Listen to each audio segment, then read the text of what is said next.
Hello, I'm Jim Miller. I'm here with Terrence Moore and Reggie Turner. The Flip Side starts right now.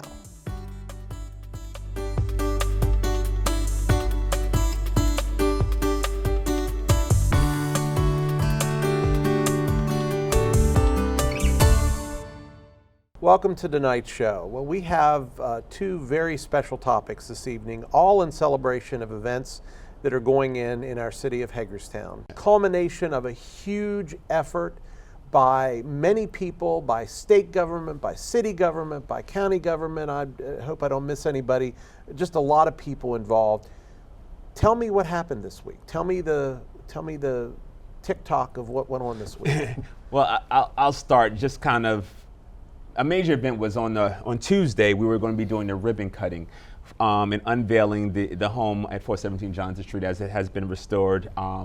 But the biggest event actually this week happened Monday, as we brought back Mr. Richard O. Davis back to the home that was demolished, well, almost was demolished, but was struck by the police cruiser that started this whole thing.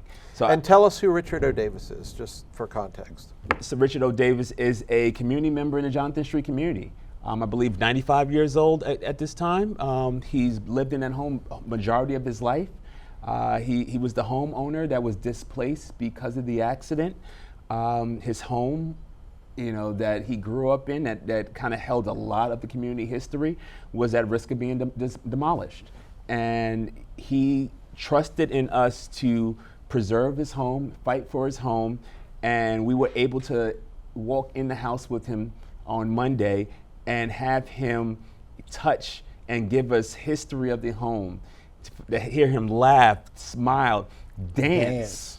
He danced throughout the house and on the stoop and celebrate us and I think that it made it all worth it. Everything we went through over the last year or so, it made it all worth it to really walk through the house. So I think that was the biggest part of what we did this week. And then that was followed up by introducing the home back to the community through the ribbon cutting. So, and a lot of history in that home.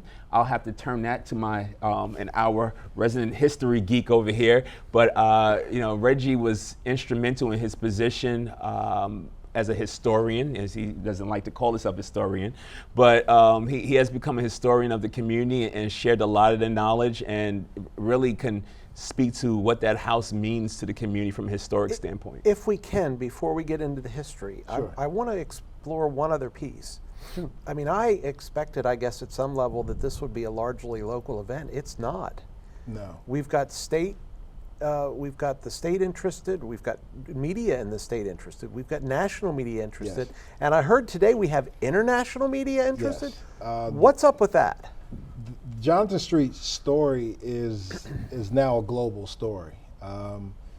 After the Baltimore Sun article, I was reached out to by a news publication and show in the Netherlands. And they were actually trying to make the ribbon cutting, but they could not get a camera crew here from New York in time to be able to make it based on when the article came out. So they will be coming next week, and we will be doing a walking tour of the community, visiting the cabin, but also talking about the historic landscape of the community, the historic assets that have been lost and those that remain, the plans for it, and some of the challenges that the community faces. Because there are Jonathan Streets all over the country, right? What makes our Jonathan Street unique is that it was its own version of Black Wall Street. It was one of the oldest free black communities within the state of Maryland. And many of the historical figures that we celebrate actually came here to Hagerstown. And spent time on Jonathan Street. So there is so much more to be done. I'm excited about where things are going. There are other partnerships and things that we have done that we have not really publicly announced as of yet because the finished product is not done. But I think the biggest thing that we've gotten from this is the word we've received from the elders of the community and what this means to them. Because I thought about this on my way in, knowing we were going to talk about this today. One of the Facebook pages that we have in our community is like the Our Hagerstown Times. Mm-hmm. And that page always talks about historic places or places that people remember, and who would go here, and they remember these things with their family. But for the Black community in the Johnson Street community, all the places that they identified with within that community, for the most part, are gone. They are long gone. And I don't think people really understand the trauma that gives to you when all the things that you identify with, that you held of value within your community, are no longer there. And although many people did not know the historic nature of this cabin, obviously we didn't know anything about the timbers being from 1739 and the connection to the founder of Hagerstown and those things. But everyone in that community knows Mr. Davis. And Mr. Davis has been an educator within that community for pretty much his entire life, and everyone that's living today understands and knows him as such. But the connection to the elders and the feedback that we have received from them in regards to how they feel about this project, how the pride that they feel, and rekindling their connection to community, and the fact that this home represents something much bigger than just the ribbon cutting to them. And it didn't become a natural story by itself. We did some guerrilla marketing real early in the process when we took the reins of this project. And I remember sitting down with Reggie, and we probably spent hours a day, even till today, still talking about planning, evaluating, what's the next move, what relationships, who we should be reaching out to, what posts we need to put out there. And as much as social media can be a problem, this is one of those times when I believe social media really was a benefit to getting the word out, being inclusive of people, and getting people to know our story. You don't know how many times we've gotten phone calls from somebody because they seen a post or they seen an article that went up that was said, shared on social media, and just reaching out and wanting to hear the story a little bit more. And I remember we used to search, like, what kind of content can we put out there? How do we share this story? How do we do it in a way that is balanced as well? This is a story that also was coming out during some turbulent times, as we talked about social reform in our communities across the country. But it was about preserving the history. It was about sharing it, and we didn't want it to be a turnoff, because this is a story that is inclusive of everyone in this community as American history. So we did that. I believe we did it fairly well by celebrating the community, but also celebrating its history, its tie to history, how it really kind of resonates across the country and American history as a whole, and people gravitated to the story. So I think, that's a tribute to also a lot of people in this community, a lot of organizations, a lot of nonprofits, a lot of individuals who really trusted in the work that we were doing and knew that we were doing it for the right reasons. This feel-good, I'll call it feel-good, story is not what we normally hear in national media. What was the reaction, what was the temperature, if you will, of the national media and the larger media beyond just the Washington County? What was the temperature? What was the thought process? Did they approach this like, wow, this is amazing? Or was this an assignment that they got sent on that they were? No, as different media sources would pick it up, it snowballed. They thought this was fascinating. And you have to think, although we started this march in 2019 seeking to save another place, in 2020, we had an active audience because of the fact of in the midst of COVID, this thing really kicked off when we were isolated. We weren't out and about, and we had just went through George Floyd, and this kind of bubbled up to the surface where news stories were marching, COVID, Black Lives Matter, George Floyd, all of these things, and this was the only feel-good story that we had in our community. I mean, even if you think back to that period, the stadium wasn't a good news story because it was tenuous in regards to if that was actually going to happen or not. But we were able to continue to kind of move this, and from the Metropolis magazine in New York that wanted to look at it from the architectural standpoint, from the archaeological dig in the midst of COVID, I mean, this thing just grew a life of its own. And then a few months later, after working on this project, to have the state highway archaeologists find the home of Harriet Tubman's father. So now we have, we're connected to those stories. It just became amazing. And again, like I said, it took on a life of its own. And it's funny, sometimes when you're so close to something, you don't value it as much. Because let's be honest about this, there was quite a bit of disrespect from our city and our county government in regards to this project. And it wasn't until it started getting national attention that their ears perked up in regards to that. With that being said, I hope this offers us a reset for us to build momentum off of this, so that we can become more inclusive in regards to, winning for the entire city. And I think that, hopefully we have the opportunity to do that. But it was really, it was Annapolis, it was New York, it was Baltimore, it was DC. Like, it was all of the surrounding areas that saw value in our community, in our own Black history, in our story, and how it's intertwined with American history, that changed the tide for this community. How would you, looking at changing the tide, what was the reaction of the Jonathan Street community when this was a dream? And I'm sure there were naysayers. Mm-hmm. And how has the reaction changed? How has the community changed as this has come to fruition? Well, first, it's like, wait a minute. You have these guys walking around in suits, one from Appomattox, Virginia, and the other one from New York City. What's going on here? Mm-hmm. What are they doing? And, so there was a little bit of that. But I believe by the time we got to the archaeological dig, well, I'll take that back. When the siding was taken off the cabin and everyone could see the timbers, the cabin became a showstopper in the community.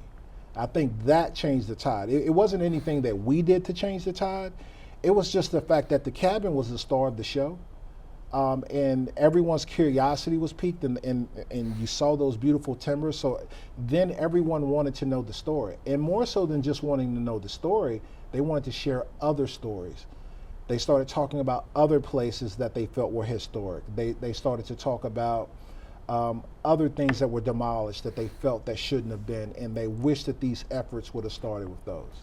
I think he's being humble.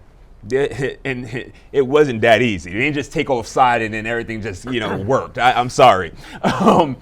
There's a systematic distrust that happens in communities like ours as well, like the community of Jonathan Street, like communities we grew up in as well, that so many people have stepped up and tried and have been hit a wall where, it became an obstacle, where they heard and they've been promised so much.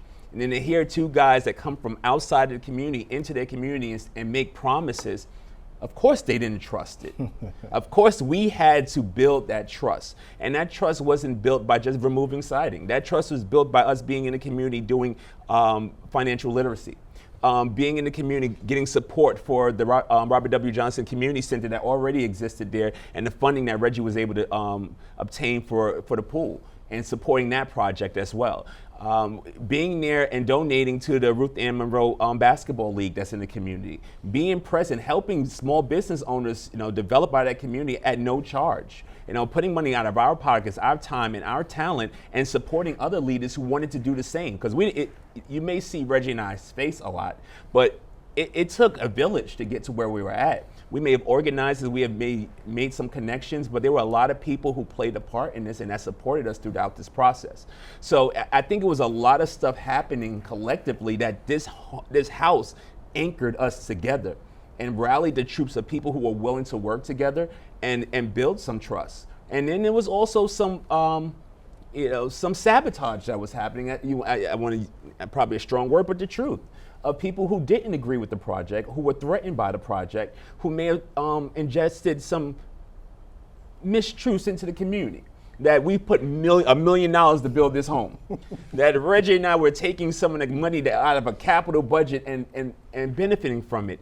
And those are the things that happen. So, but those are the growing pains that is necessary to keep some resilience, to know how important this was. So it wasn't just building a home, but it was building a community, rebuilding a community of culture and trust that was necessary. And not just trusting in just Reggie and I, but just trusting in the process that there is a path forward.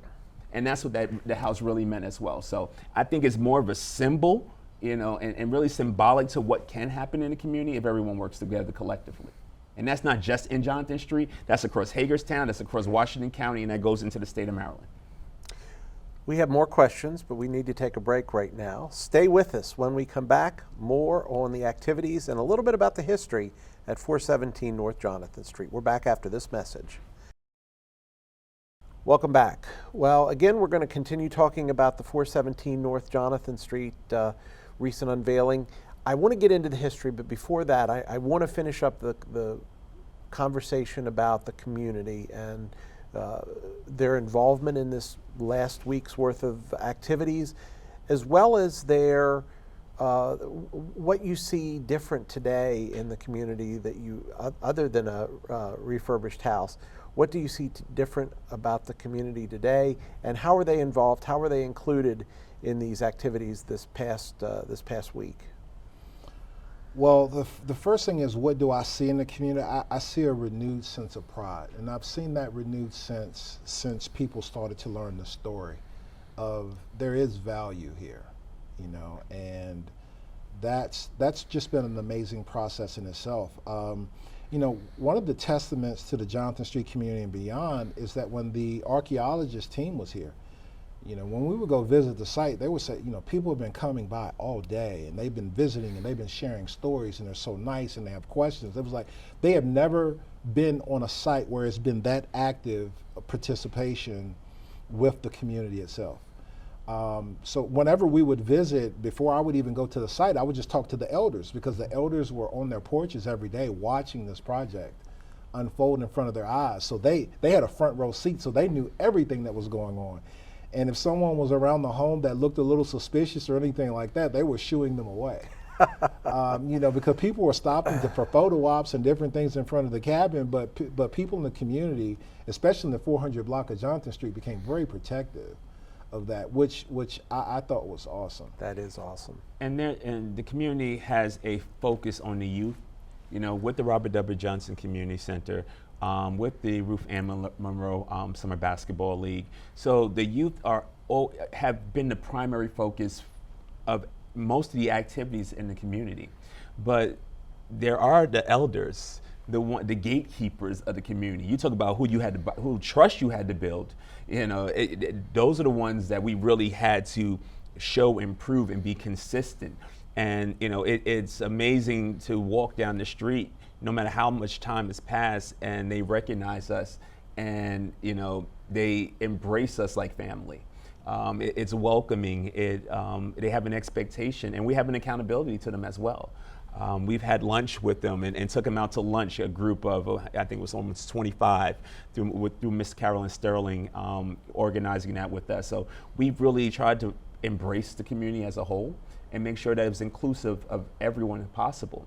But one of the things I wanted to say yesterday was, as we had elected officials and a lot of people who had never set foot in that community and only drove by it, as they stood there and celebrated with us, at the unveiling of this home, that there's an accountability to this community, because a rising tide lifts all ships.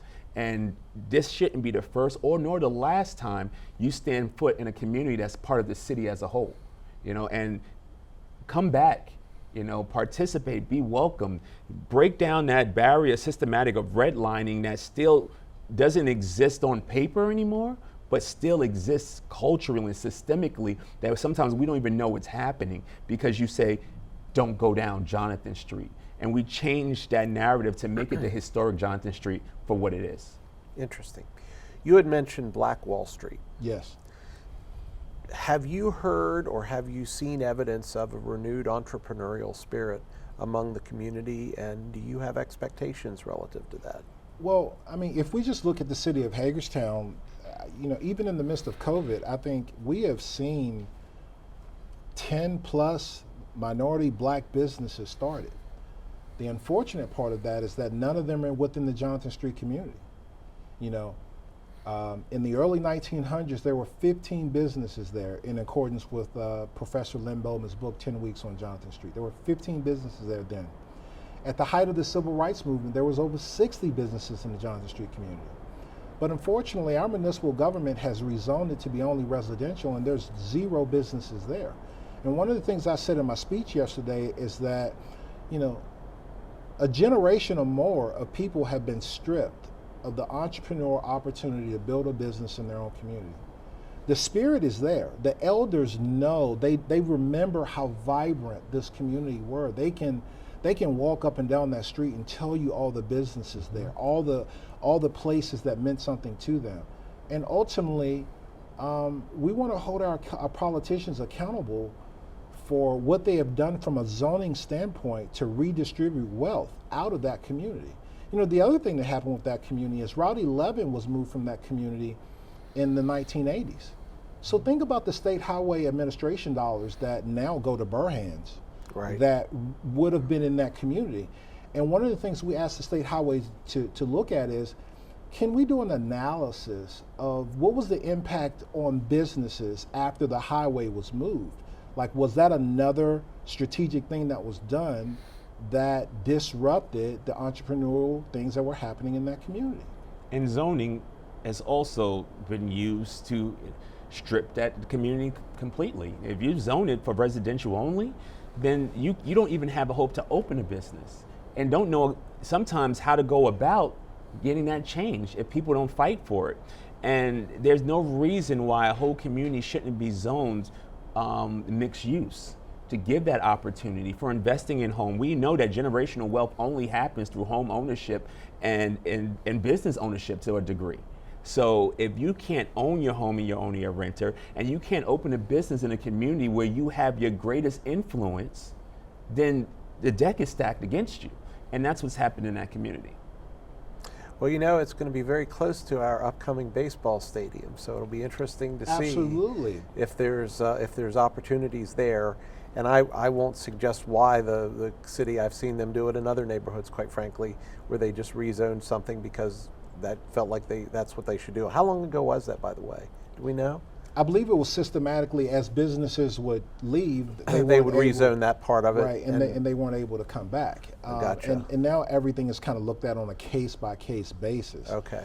But then you're beholden to your relationship with the city government. So I am very critical of the city of Hagerstown. So if I went down and said I want to start a business, I don't think that's going to go very well for me within that community. And the stadium is not just close to Jonathan, it is Jonathan Street. Yes. It's being built on the same street that changes names halfway down the street. Right, from Summit to right. Summit to Jonathan. So I believe that connection in the work that we're doing and being involved in both conversations when we can, to be inclusive as much as possible, is a healing of that divide that once happened. And hopefully with the development of Jonathan Street and also breaking ground with this stadium, that there was a connection that will, bring the community together as a whole. And we've talked to Senator Quarterman about that, and that's been something that we've championed and that he's been acceptant of as he goes forward and champions the stadium, that there needs to be other projects, including what happens in Jonathan Street, if this stadium is to survive and be what it's supposed to be for the entire community.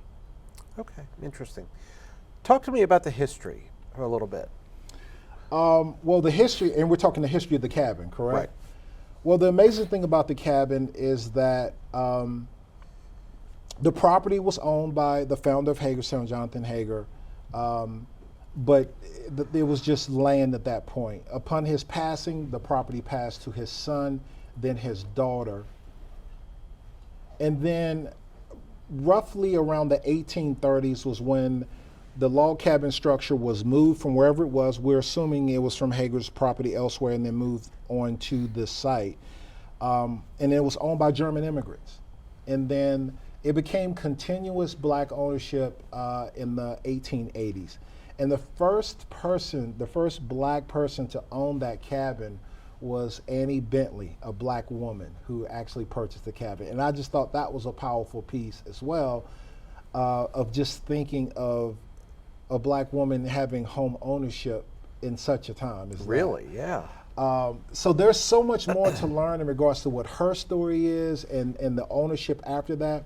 But one of the other amazing things that we learned from the archaeological dig was that they were able to look at the diet of the German immigrants and the African Americans. And the African Americans had a much better diet. They ate more high on the hog than the German immigrants did. And what that speaks to is the wealth that was being built in that community, especially in the late 1800s through the early 1900s, as business and entrepreneurship was working through that community. And it speaks to, you know, what you were seeing in that community from Reconstruction all the way through the Civil Rights Movement. This is a bustling entrepreneurial community that was then stripped away.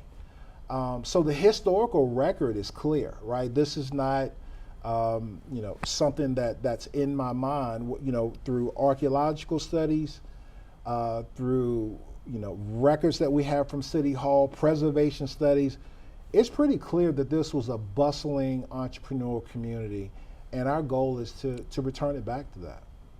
And I would just add that, you know, because of this, we started the Western Maryland Community Development Corporation to work collectively. In doing so, we were able to answer a call to action for, you know, Black businessmen to step up and participate in the community.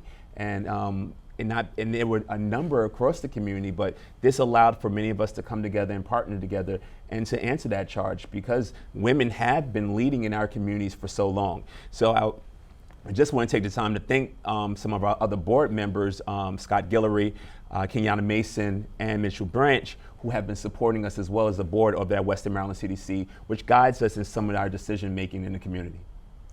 Last question, we have about a minute left, but I need to go back to this, and it's something, Reggie, that you said very early on, and I'll open the question up to both of you. You said, Reggie, that there are Jonathan Streets in every state in the nation. What do you hope that this effort, that this project will be for those other communities who may not be at the point we are, where they don't have that targeted project that is the catalyst for positive change? I hope that this becomes a model for the nation.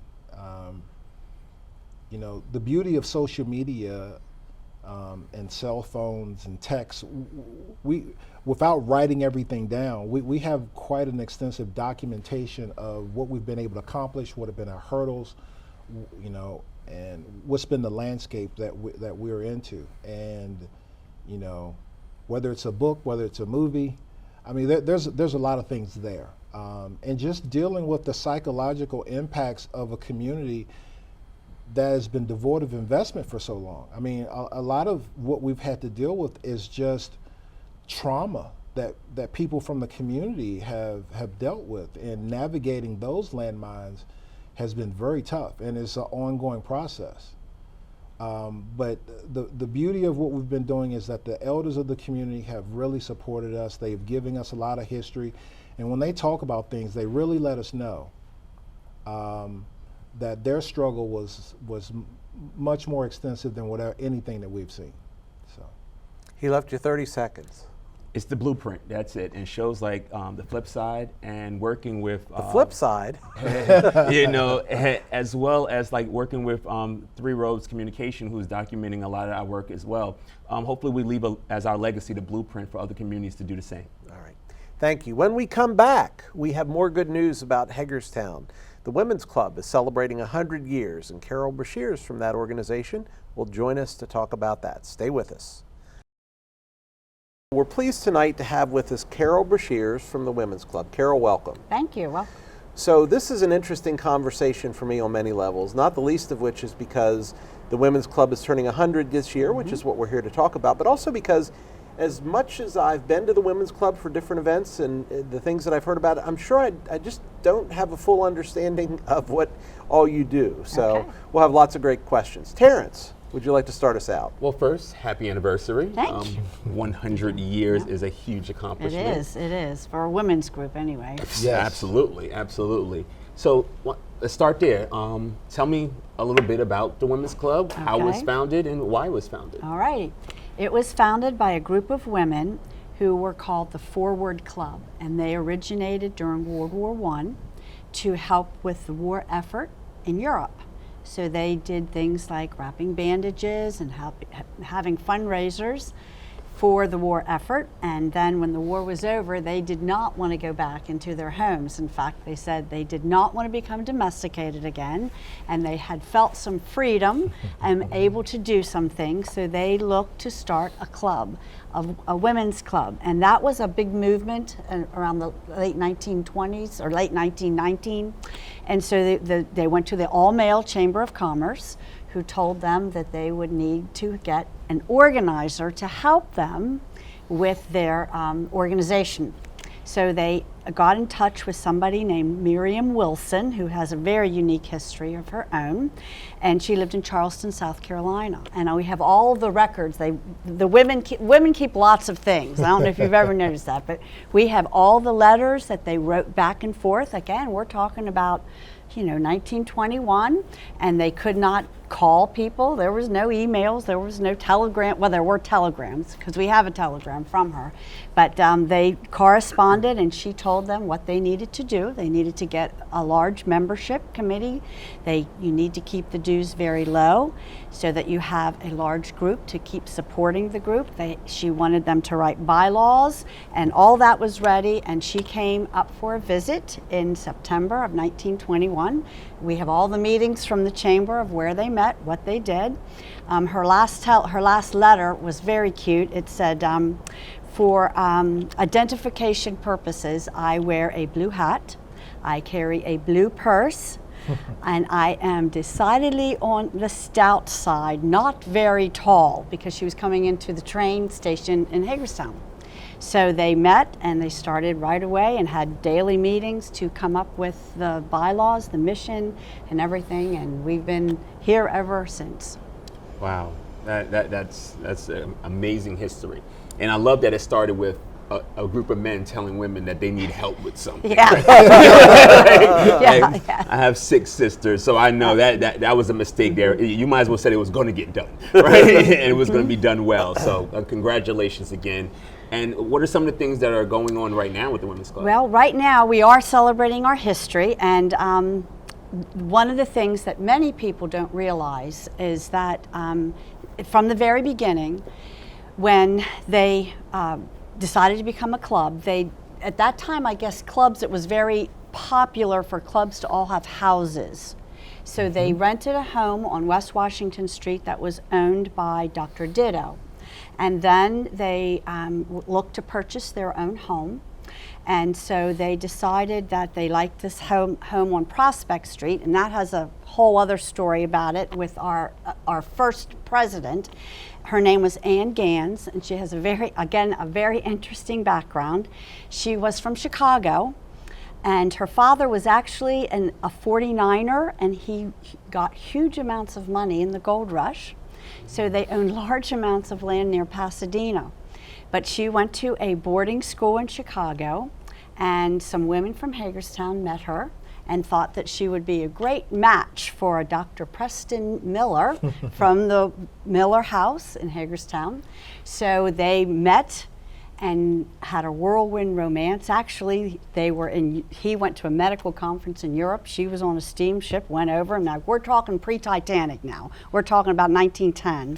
So she met him, they fell madly in love, and they came back and they got married in about 1910 and had some daughters.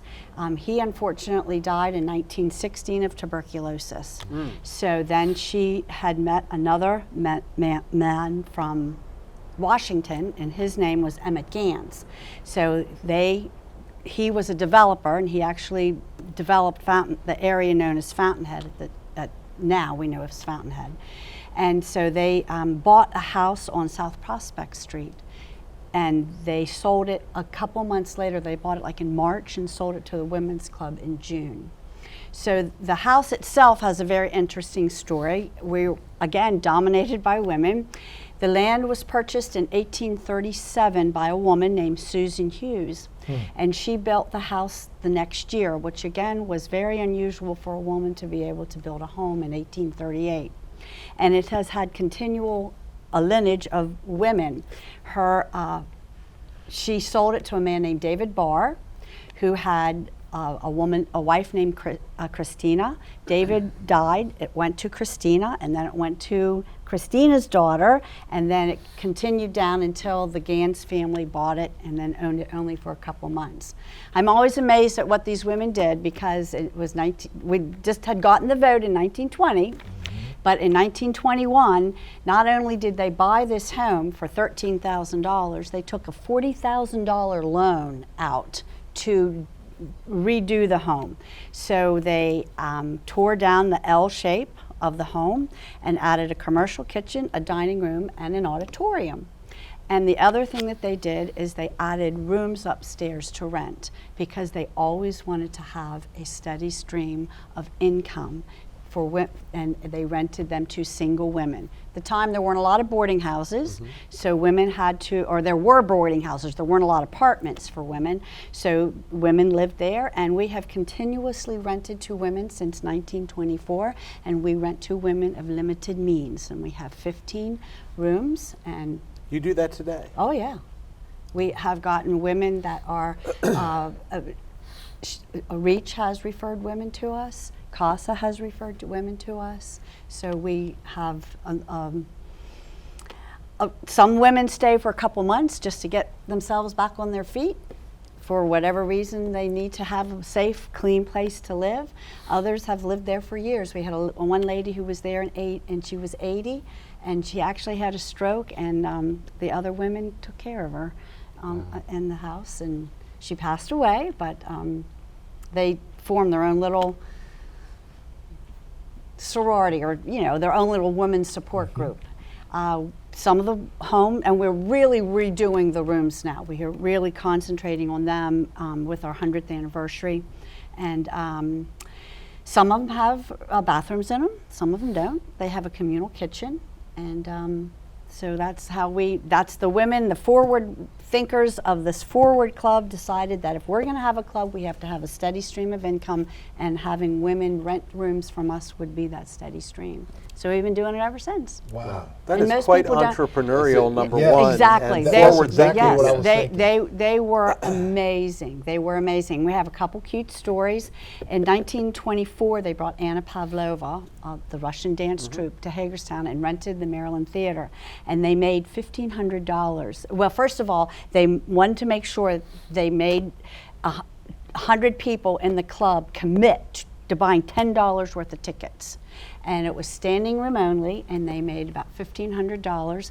We're thrilled when we make $1,500 today on a fundraiser, that they made $1,500 then. And we understand at the Maryland Theater, according to the records, and they wrote the minutes down, the Maryland Theater wasn't happy that they wished they would have done that. And then they actually had Will Rogers that came, and so he called in advance and said, you can even let people sit on the stage. If you want to have overflow crowd, I like having people there, so don't worry about it. Unfortunately, they didn't sell the tickets that they had hoped to sell, and at the end they had to explain to him, and he said, well, how much money had you planned to make? And they said like $275, and he gave them the money that they had hoped to make at their event. So they were really they tried to bring culture to the town. The reason they built an auditorium is because they wanted to have a place that they could have speakers and forums and be educational. So they have done a lot for the ladies of Hagerstown, and many people don't realize that we rent rooms. They don't have any idea what we do. Wow, that is absolutely amazing. Now, in the starts of the club, how many founding members were there in 1920? I have a list.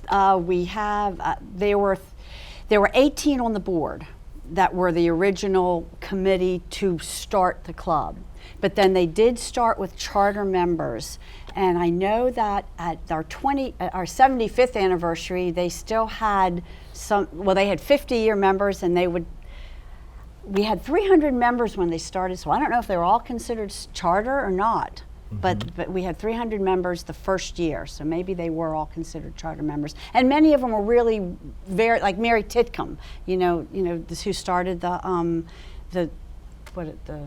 library, the bookmobile. I mean, Okay. she was one of our founding members. So we had a lot of very, very, what I call them gutsy women that were our Clearly. founding members. Yes. Clearly. Yeah. Now, also, my follow-up to that is just thinking about the time period in regards to when the club was founded.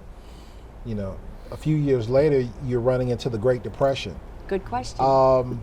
What did was they the do? effects of the Great Okay. Depression on the club? They divided 18 members on the board. Everybody on the in the club was divided into a team, and one of the board members was the leader of that team, and they were asked to make $100 for the year by whatever means. If it was selling food, if it was having they called them rummage sales then, whatever, and they made between $1,500 and $1,800 every year of the Depression by using that philosophy of dividing the women up into groups of teams to make the money. There are not-for-profits and other organizations in our community that could benefit from what was done by these women 100 years ago. They have Yeah. a model that is sustainable in Yeah. today's, Absolutely. and That really is- could have benefited our community in the midst of COVID, right? I Yeah. mean, because outside of United Way, you know, there's some gaps that. Well, that there we've were seen. pockets of people, but there was not, I don't know that there was, Concentrated saving and effort. accepting the United Way, I'm not sure there was a concentrated effort in our community. There may be one that I'm just not aware of, so Right. if I offended anyone, I apologize. I didn't even know what the women's club did, for I know, goodness sake. I know. So- Lots of people. We are we feel as though we've been here, but we're still very much a secret because people don't know Yes. what Clearly we do. a good secret. Yeah, it's a The good. auditorium. Yes. What's the use in the auditorium right now? What's it used for? Yes. It's used for our meetings. It's used for, but people can rent the whole building. Okay. They can rent the auditorium, the commercial kitchen, the dining room. We have 2 front parlors, so they can rent it. We try to say it's the ambiance of yesteryear, but with the amenities of today. So because we've had small weddings there and lots of baby showers and wedding showers. I think some groups have. I think. Some cocktail parties have been held there for a judge that when they became sworn in, they had Okay. their party there afterwards. Again, because you can be in a home atmosphere, but then have larger spaces. And so we have rentals for nonprofit price, and I think we're very competitive. And it's well outfitted too. That, I mean, And the those- parking is right next to it. Yeah, and the parlors up front are just gorgeous. Yeah, they are very nice. They've done a very good job. In the 80s, we really struggled. I'll have to tell you that. In the 80s, they struggled. We have 2 business meetings a year, a fall business meeting and a spring business meeting. And in the fall business meeting, they voted to put the house on the market because they just didn't think, the 80s culture is different, women are different, they not more working women, and so they just weren't having the success that they had had in previous years. But a group of women decided, no, we're going to save this women's club and we're going to redo it and we're going to put our energies into it. And at the end, they were recognized for restoration as well as being able to be put on the National Historic Registry of Homes. So we hold that status also. What year was that? I'm thinking about 1985. Okay. And then in the fall, and then in the spring, they voted not to put it on the, and no one bought it, which was a good thing. And then in the spring, they had raised enough money again and had been rejuvenated to just keep going. The other thing that happened in 2006, we had a major fire. And so we were displaced for a year, which also meant our tenants were displaced for a year, which was very difficult. And it started as an electrical fire in the 3rd floor, which at that time also had a couple rooms in it. So we had to, new roof, totally, the main floor was not affected, but the 2nd floor and the 3rd floor were pretty affected. So we were like I said, we were displaced for a year until it got back up and running again. We need to take a quick break. Can Yep. we ask you to stay around for one more segment? Sure. That would be great. Stay with us when we come back. More with Carol Brashears from the Women's Club. Well, I'm going to take this question. Tell us a little bit about the mission. What is the official mission of the Women's Club? Well, we'd like to have a broad acquaintance among women and we participate in various philanthropic projects within the community, but our main focus is the tenants that we have upstairs and keeping the home safe for them. I like to say that we have a triangle of S's. So first of all, we're stewards for a 1838 building.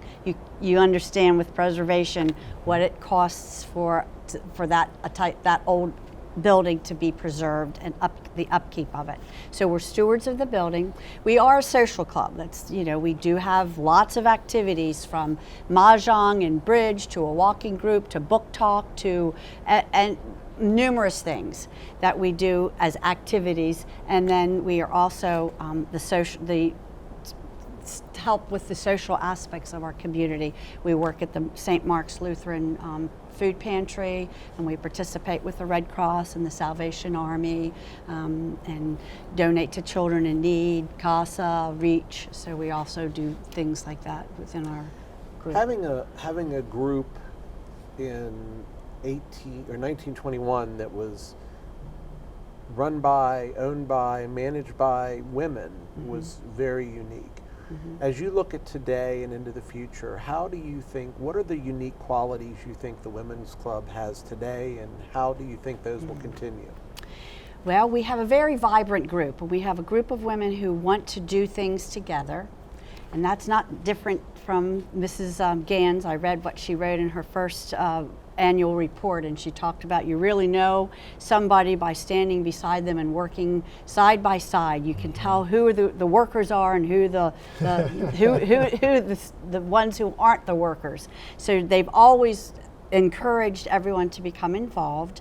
We have started an endowment, and that was started about 5 years ago with the sole purpose of maintaining the building, and we have that with the Community Foundation. And we also have a scholarship that is also with the Community Foundation, and our scholarship is a little different. It is going to be for a woman, but we try to look for a woman who is not your traditional high school graduate that needs something, but somebody who fits kind of our mission of the women that are there that just need a little extra lift in their lives, or they're of limited means, and so that we're very pleased with the scholarship that we're also able to offer. The hand up, not hand out model. Right.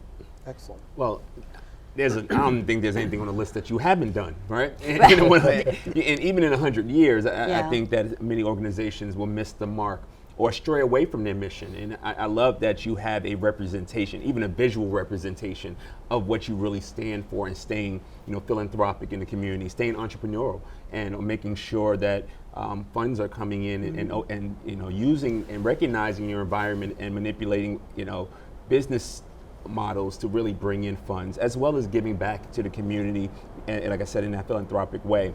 But you also touch the arts. You talked about the history and preservation and just a unique piece of art that is the building itself. But tell me a little bit about the impact, the drama club, I believe, that you spoke of. The Potomac Playmakers, which was, I think, is known as the single continuous running community theater in the U.S. I think it had that I don't know what it was, demarcation, honor. Yeah. Sure. They started out as the drama group of the Women's Club. So we have some old photos of some of the ladies, and men were in those, in the drama productions, but they weren't part of the club. And then they decided that they wanted to become their own entity, so they were an offshoot, and they became the Potomac Playmakers. And they stayed there at our club, and for many, many years. They have their own facility now, and they're, with their plays and everything. So they're doing well, I hope, but they got their basis at the Women's Club. Wow. Got their start. I love to see women who were excluded be an example of inclusion, right? And seeing that there was a need for men to be part of the club, and then seeing that branch out and supporting that effort as well, and that going on in history as well. So it's, again, another great accomplishment. So what do you see as the future of the Women's Club, and in the revitalization of downtown Hagerstown? How do you see the Women's Club kind of contributing to those efforts? Well, we would like to be, we have a house and garden tour every 3 years, and I think it would be great to highlight the architecture of downtown, because I think it's very unique, and we try to be part of some of the things that are downtown now, and hopefully when COVID is over, we can be more a part of things that are there as things continue to grow and come back to life. And I know there's always obstacles. So what are some of the obstacles you're facing, and what support can be lent to overcome them? Well, we weren't able to hold any fundraisers for a year, so that was pretty hard. And we have a couple good ones coming up. We always have a fall fest, and that started in 1957. We've held it continually since then. So it's going to be the first weekend in November, and it's homemade soups and apple dumplings and all sorts of homemade and good things. We also have 2 bargain fairs a year. So one's coming up the end of September and the other one will be in the spring. So those are big fundraisers that we have and try to get the public to and they can help with us and we can help serve them. Excellent. And where do we find out information about We this? do have a website, and it's I want to make sure I get it. It's Women's Club Hagerstown.org. All Women's one word. Club Women's Hagerstown. Club Hagerstown.org. So funding-wise, obviously your tenants cover some of your expense? Some of it, but not much. Right. And we are 501c3 with the tenants, and we have been able to get a lot of grants lately because of that. So it can help a great deal with some of the things that we need to do for the rooms.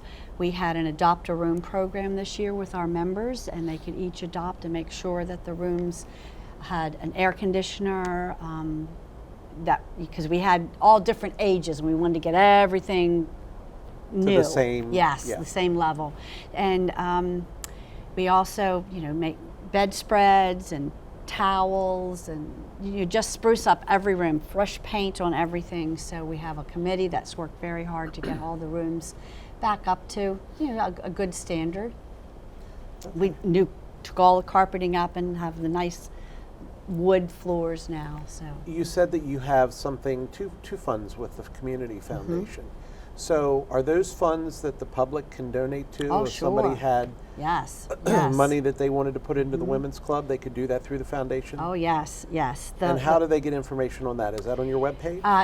Yes, it would be on the webpage, or they could even contact the Community Foundation. The one is the endowment fund for the building, and the other one is an endowed scholarship fund presented by the Women's Club.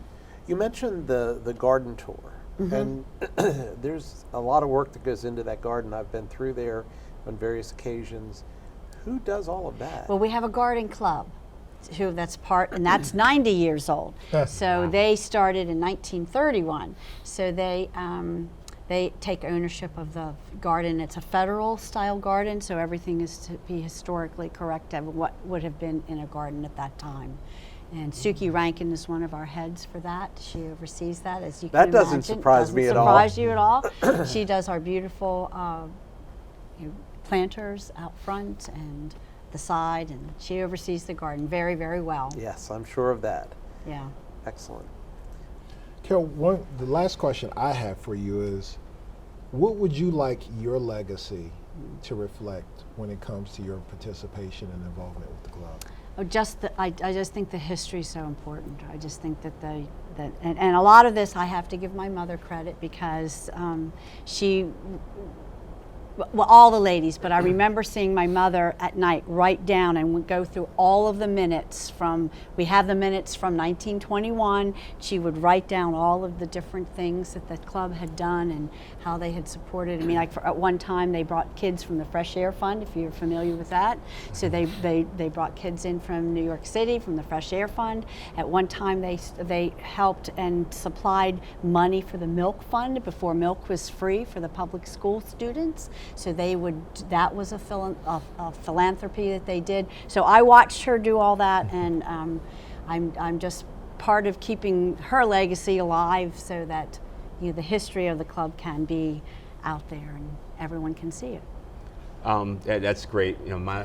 my siblings and I, we were Fresh Air Fund kids. Were you really? We were Fresh Air Funds every year. We would bus us coming down to the police department. It was run through the police department, NYPD, and they'd take all the kids out of the neighborhood and Yep. put us on buses, and we would come into small communities and towns, and families would come pick us up, and we would stay with them for weeks at a time. I was allergic to everything, so I didn't go much. I was a bubble baby. So I did 1 year of it, but my youngest sister, she actually did it for multiple years, to the point where she still stays in touch with the family Does today. she really? They Isn't helped that- her through college as a Wow. support, and she really became a family and really became a part of a community when she went away for Fresh Air Fund. So I know what that did for a lot of kids in our community, especially growing up in the late 80s and 90s, where getting out of the inner city meant a lot to a lot of children. So that's amazing. So with that said, I personally would like to pledge $100 for your anniversary. Well, thank you. Thank you for what you've done Thank for you. the community, and thank you for doing with communities across the country. Even through Fresh Air Fund and some of the other things that you've done. So thank you for your very, support, very and I would like much. to make that personal Oh, pledge thank for your you very, anniversary. very much. Thank you. And come up to visit us. Yeah, you I know? always We will. definitely have Yeah, to I come do, and visit you. I can give you a tour and show you all around, because it's a work in progress, as everything always is with a house that old, but we're very proud of it. My last question is going to be around, because I heard you say, and it never occurred to me, having a get together, have it at the Women's Club. Yes. Are there a lot of weekends or are there a lot of nights available? Yes, I mean we do have some certain fundraisers on weekends, but not every weekend, and so So yours is an underutilized venue in I think Washington it County. is. And I think it is. I think, if you go in there, yeah, wow. And everyone who goes in seems to enjoy the atmosphere, because it's just it's just different than a room in a restaurant. Great. All right. Well, thank you for thank you joining very us. much. We Thank you, appreciate thank it. you. That's all the time we have tonight. We hope you will follow us on Facebook, like us on Twitter. We hope you will send us your comments and suggestions to feedback@flipsidetv.com. That's feedback@flipsidetv.com. Most importantly, join us again next week for another visit to the Flip Side. Good night.